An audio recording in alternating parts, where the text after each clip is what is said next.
Salve, galera! Vamos lembrar das modalidades de juros.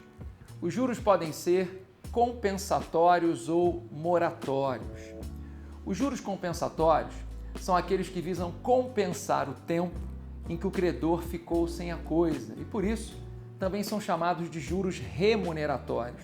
São aqueles que visam remunerar o credor pelo tempo em que ele ficou sem a coisa. Imagina, eu pego 30 mil reais num banco, emprestado, contrato de mútuo mercantil, mútuo feneratício, e o banco me cobra 50 mil reais.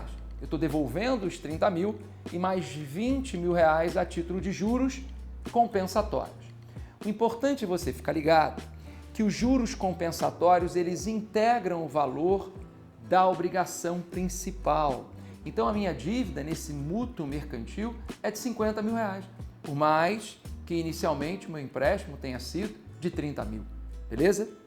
É completamente diferente dos chamados juros moratórios. Os juros de mora são aqueles que decorrem do inadimplemento obrigacional. Estão lá nos artigos 406, 389, 393 do Código Civil.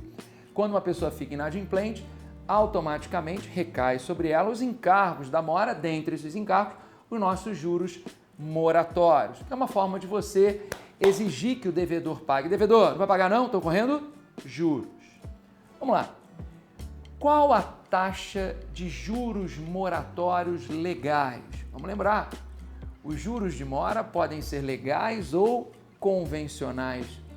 Os juros moratórios legais têm a taxa disciplinada no artigo 406 do Código Civil, que diz lá que a taxa dos juros moratórios legais é a taxa que estiver em vigor para a mora no pagamento de impostos devidos à Fazenda Nacional.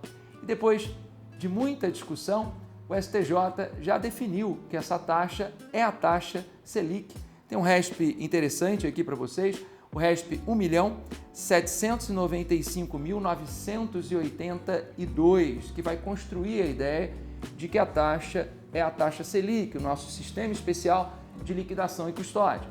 E as críticas em cima da Selic são várias, claro. A Selic ela é variável, você tem um cunho político muito forte na Selic, é um instrumento de política macroeconômica para controle de inflação e deflação. Então nós temos realmente várias críticas e por isso uma taxa fixada pelo próprio Código Civil talvez fosse melhor.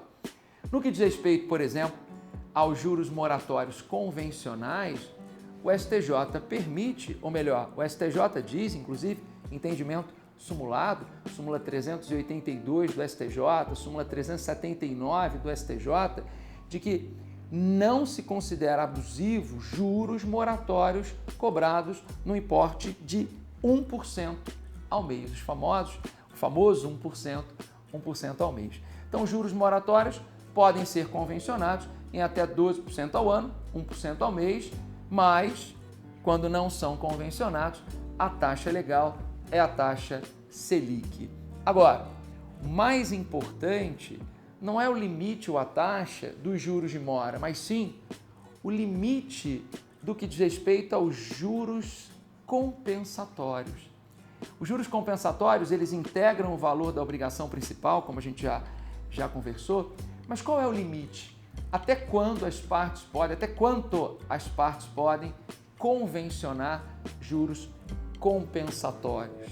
Vejam, o artigo 591 do Código Civil, que disciplina a figura do mútuo mercantil, do mútuo feneratício, ele nos remete ao artigo 406 do Código Civil.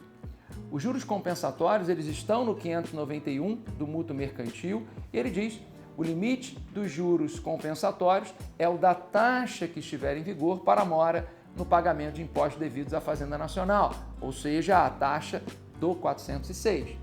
Ocorre que, no que diz respeito à legislação especial que regula os mútuos constituídos com fins econômicos no âmbito das instituições financeiras, dos entes que integram o sistema financeiro nacional, por todos eu cito a Lei 4595, cito também a Lei 10.522 de 2001, toda essa legislação vai dizer que não há limite na cobrança dos juros compensatórios pelos entes que integram o sistema financeiro nacional. Então, a autonomia privada, nesse campo, ela é praticamente plena.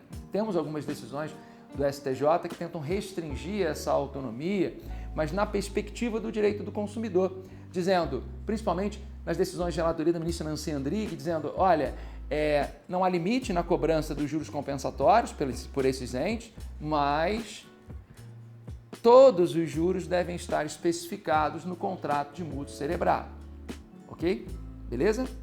E não esqueça, o próprio artigo 591 e o 406, parte final, vão dizer que não só os juros compensatórios podem ser cobrados, como também eles podem ser capitalizados desde que anualmente. Então é possível cobrar juros compensatórios sobre juros compensatórios desde que essa capitalização seja anual. Nós temos uma medida provisória, o artigo 5º da MP 217036 de 2001, o Supremo já declarou a constitucionalidade desse artigo 5º e não pergunta se essa MP foi convertida em lei porque ela é anterior à emenda constitucional 32 de 2001, portanto, ela tem um caráter definitivo. O Supremo diz que o artigo 5º é constitucional e o artigo 5º permite que para as instituições que integram o sistema financeiro nacional, a capitalização de juros compensatórios seja realizada com periodicidade inferior a um ano. Pode ser mensal, pode ser quinzenal, pode ser diária, enfim, uma capitalização anual, já está no Código Civil, capitalização com periodicidade inferior a um ano é permitido com força da MP 217036 de 2001. Um abraço e até a próxima.